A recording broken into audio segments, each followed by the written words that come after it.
think a key challenge for instructors of global environmental politics is to ensure that students develop an understanding of a range of environmental problems, the competing explanations for why those problems occur, as well as the range of political approaches that can be taken to respond. When I designed my first course on global environmental politics, I couldn't find a book that covered these three aspects, and so that's why I wrote the book.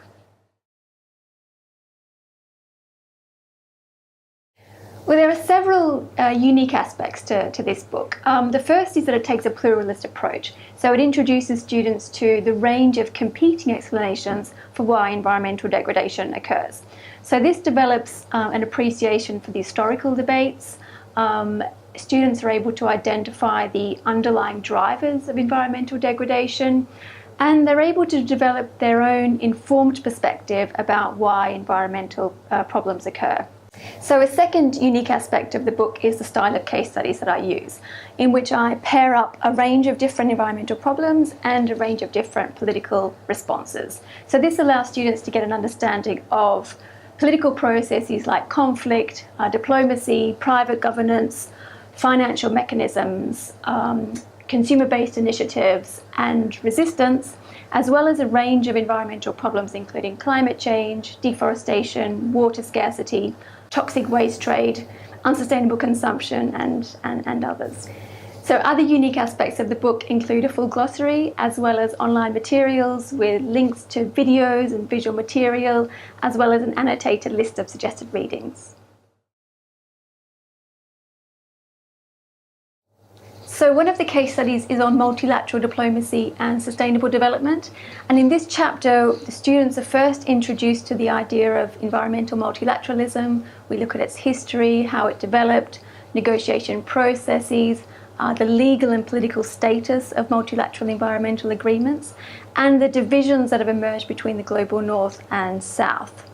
We then move into the issue of sustainable development, so that students get an understanding of how political processes work in practice. So we look at the summits, we look at the agreements and principles around sustainable development that have emerged, and what we really see is the pervasive mismatch between promises made and actual performance. Another case study is on resistance and unsustainable agriculture, and here we see the important role that transnational social movements have played in pushing for progressive change in the face of environmental degradation and social injustice. So here students are first introduced to the idea of resistance and the different strategies that social movements use to challenge neoliberal economic globalization and neoliberal environmental projects. We then look at the rise of the modern agricultural system and how it's related to environmental degradation and climate change. And it's these concerns around environmental degradation and social injustice that have pushed social movements to demand extensive reforms in trade policy, as well as to begin to develop these alternative systems around agroecology and the localization of food production and trade.